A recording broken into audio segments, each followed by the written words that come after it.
Hey everybody, it's your girl Toya Taylor, and I'm back with another video.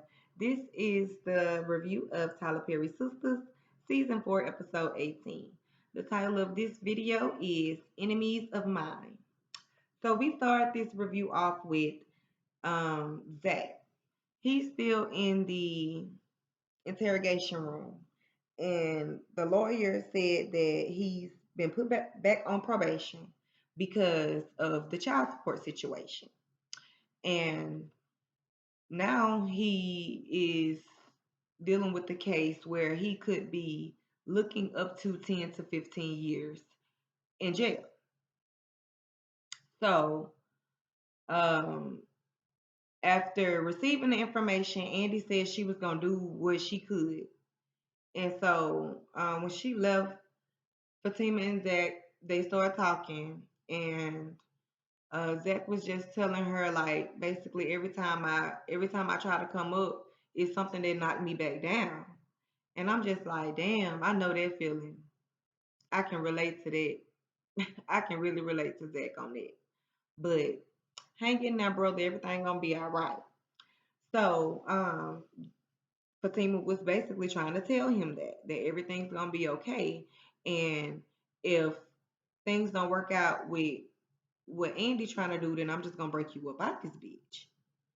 And so, um, Zach was explaining to her that that's what he basically he tired of having to get help from women. Like he tired of having to look for a woman to help him out of a bind that he has gotten himself into. And he was like, I mean, I ain't trying to keep depending on Andy, Danny, and then he got quiet. So Fatima was like, and Karen, and and she was like, look, Zach, just because we know people don't mean we're helping you. And I'm just like, logically, it does. I mean, you might not be helping him financially, like he's talking about, but you are helping him. So, I mean, honestly, Zach just needs to grow up and learn to receive the help that Fatima is basically trying to place in his life, and which he have been receiving most of it. But I get that the fact that he don't want to keep depending on a woman for money, but at the same time, right now this is not about money. This is about bailing you out of jail and making sure we get the right lawyer to do so. So just cooperate. Anyways, so Fatima was telling him that, look, either way it go, you gonna come home, because if things don't work out with Andy, I'm just gonna break you up out of here and we're gonna be on the run together. So like I told y'all, Fatima is clearly ready to lose it all just to stick beside that. She's clearly ready to lose it all. Like, I mean, she will go to hell as long as Zach is there. Like she will literally, yeah. As long as she can have Zach with her, it's up. So Fatima, she's a real ride or die. But so now Andy, she's on the phone with Robin, and she's letting Robin know what the attorney said. And Robin is basically asking her, do she trust Zach? And, would she go out her way for him? And she was like, yeah, because I believe in him. And so Robin was like, so are you sleeping with him?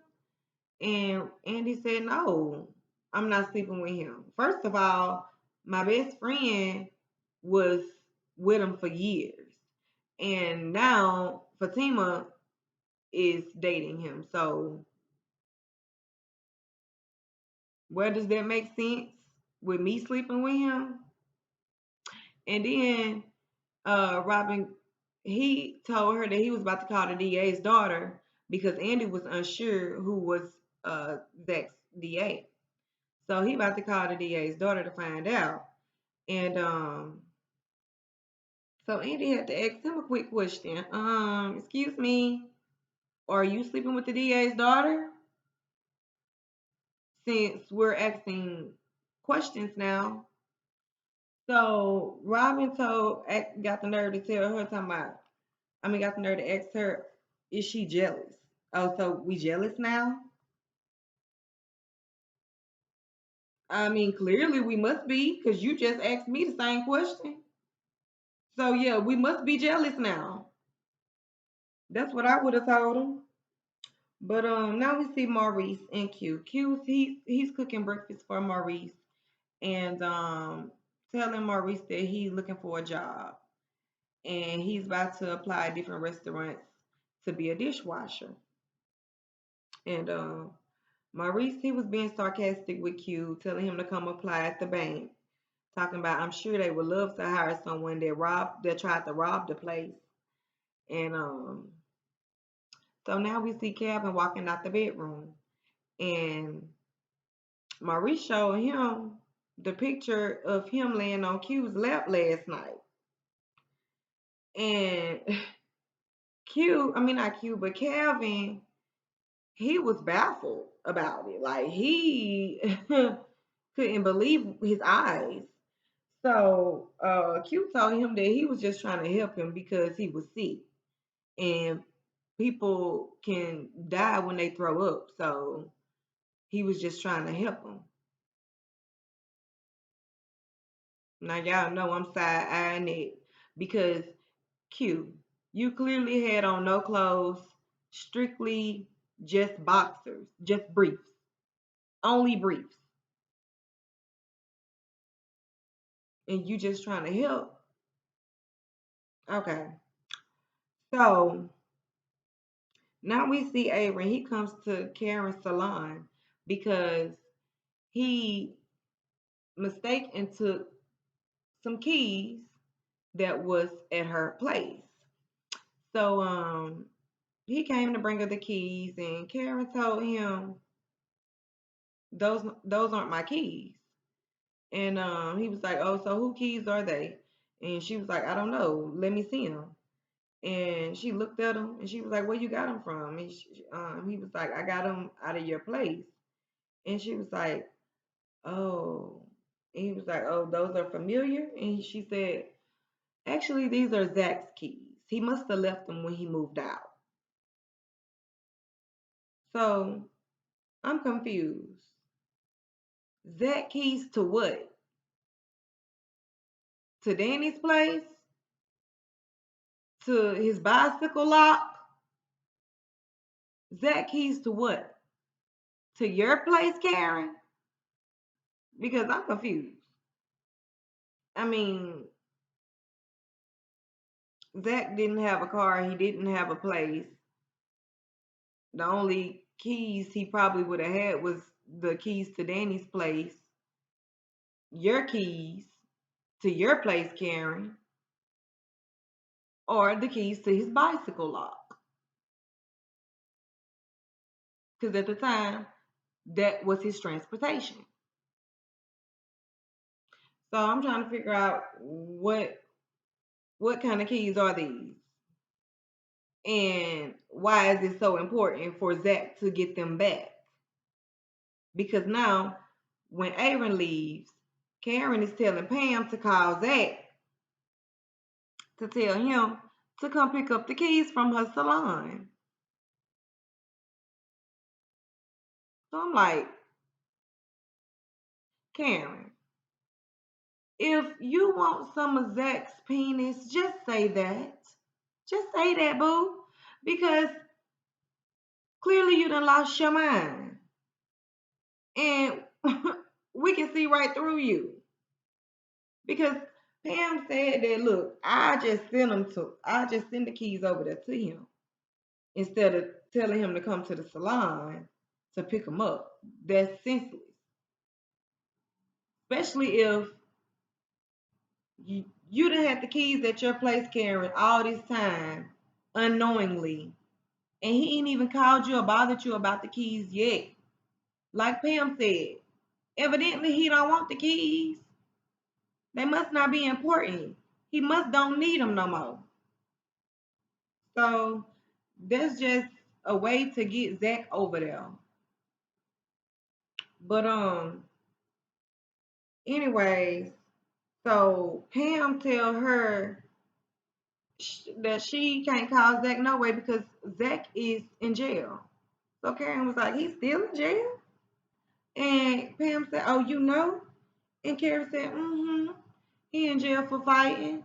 And that's when Pam was like, yep, over Fatima with that lawyer guy. So Karen said, Pam, you really gonna have to stop asking me about stuff that you already know. But Pam really just trying to clock her and see what she know. So Pam was like, look, mama don't spill the tea first. And Karen said, look, I'm the only mama up in here. So get back to work. And I'm like, so now Karen, she's standing in her motherhood. That's good. She's claiming it and she's accepting it. So that's good. But now we just gotta get her to accept the fact that there might not be Zach baby. But anyways, um now we see Sabrina. She's at the bank and Prince Brumman walks in to bring her flowers and all that sweet stuff. And she asks him to step into to her office with her because she needs to talk with him. And she confronts him about the fact that he didn't mention that he was a prince. So he was like, how did you find out? Because over here in America, I mean, I'm not really known, and that really doesn't matter over here. That's why I didn't mention it. And she was like, well, I ran into some people from your country. And so Sabrina, she got past it, the fact that he didn't mention it first. And instead, she had to find out from outsiders. She got past it and she accepted his date, his dinner date, because he wanted to take her out to dinner tonight. And she wanted to drive, but he insisted that he get her a driver or either pick her up. So he's going to send her a driver because he feels like that's the proper way to assist a princess. And of course, Sabrina is a princess. So, when Prince Brumman walk out, Maurice starts speaking in tongues. And then Maurice he went inside of Sabrina's office. Basically, he wanted to show Sabrina the picture of Calvin. So he started talking around it, but he ain't gonna bring up, did you talk to Calvin? Have you heard from Calvin? Hmm. Yeah. Sabrina ain't thinking about Calvin, no. And I'm glad.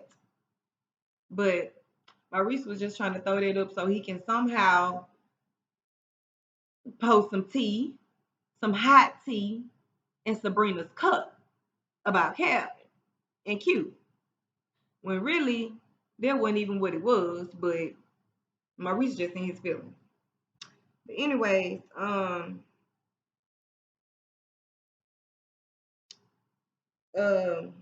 now we see Danny at the airport and she's flattered with the airport guy. I forgot his name. And he's all dressed up and she's impressed and he wants to take her out. So they plan for a dinner date tonight as well. And so I think they're gonna kick it off. I think that she's gonna start seeing him and liking him. And ain't nothing wrong with that. I mean, at this point, her and Preston is pretty much flat, pretty much over with, done. I mean, I can see them getting back together, but as of right now, they're both dating, so it's like just date and explore and you know, maybe y'all can save that for later and later on it might be a better situation. So Now Jake, he pulls up at Zach, and the contractor guy, he's outside posted up. He posted up looking like a pimp waiting on his money. Like he a pimp on the corner, waiting on his hooker to come back with his paper, okay?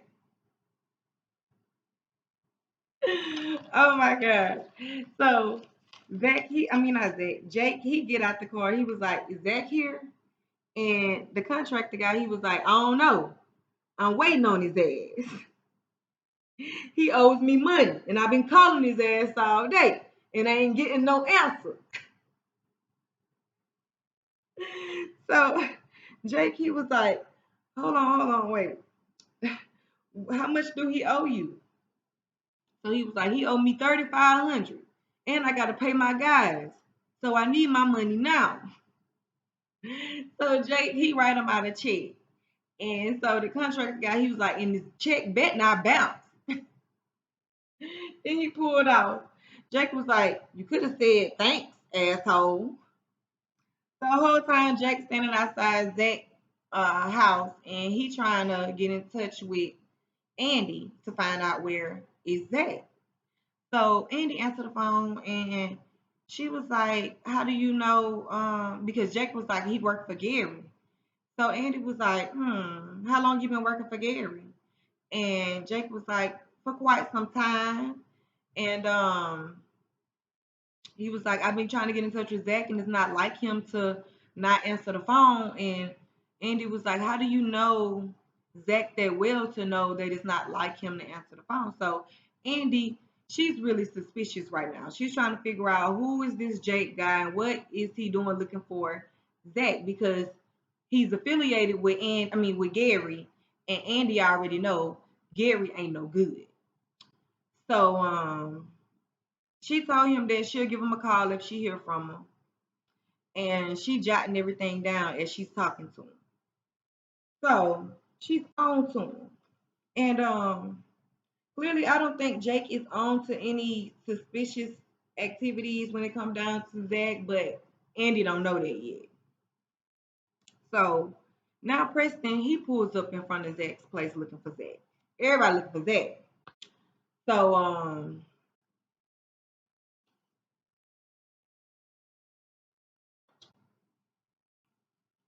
Jake asked Preston, could he give Zach a phone call and see where he at, because he's been worried about him. So he was like, can he know somebody that he can call that might know where Zach is, because he's worried about him. So Preston was like, "Only one person I know, and I really don't want to call her, but I'll go ahead and do it since you're worried." So Preston, he called Danny. And Danny ain't happy with Preston, and she ain't too happy with Zach right now. So she told Preston that, "Look, Zach is in jail where he need to be." And I'm like, "Dang, Danny, you that mad at the man?" So when they hung up the phone, Preston, he relayed the message to Jake. So Jake was like, "Dang, he didn't know that Zach had got locked up or whatever," but he told Preston thanks, and Preston gave him his number so they can communicate if they hear anything. So now we see Robin walking into Andy's office, and he tells her that he was able to get Zach out. So Andy was happy to hear the news, and she hurried up and called Fatima. And she was like, "How soon can you get to the jailhouse? Because I was able to get Zach out." And Fatima was like, "In 2 seconds." Whole time Fatima already outside the jailhouse waiting on her boo, okay? So then Robin, he re-entered into Andy's office to warn her that Peyton has gotten access to a federal database. And he's been looking at footage from the airport. And he's been looking at it for hours. So he was like, "I'm sure he's up to something." So that was just a FYI for Andy to watch her back. And Robin, he's gonna look into everything and see what's going on. But come to find out, Hayden is looking at footage from that when he was talking to the sinister's wife at the airport when he got the tip for that stalk. Yeah, he looking at that footage. So now Hayden, he trying to hang Zach with that footage. And I'm thinking in my head, how so? If he's just talking to the lady on the camera, it's not audio, you don't hear it. All you do is see them talking. So how is that valid evidence? I don't know, but we gonna see. So um Andy, she runs to the jailhouse, and Zach, he comes out, and him and Fatima, they bear hugging and everything, and Zach, he was talking about two birds of a feather go to jail together. And I'm like, them two, oh my gosh, them two. They ain't playing. When I say Bunny and Clyde, they gonna thug it to the end. They gonna thug it to the end.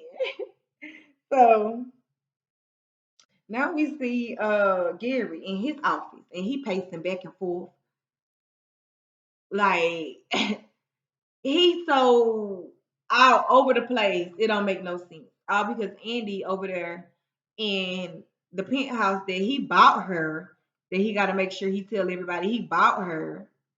She over there having sex with Robin every chance she get, and he looking through the telescope and he's seeing everything. So Aaron, he walks in and he like, "What's wrong? You good?"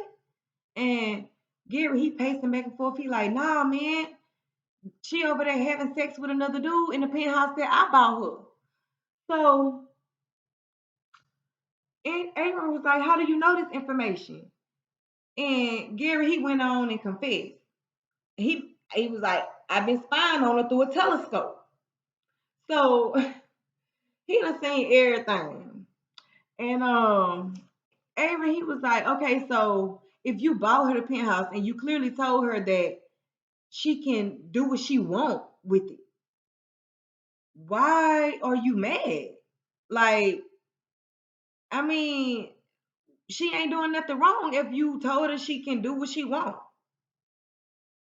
So Aaron, he pretty much basically letting Gary know that he really need to calm down and he needs to fall back because you done turned into a whole stalker out here. Like, what's up? So so now but no now yeah. So now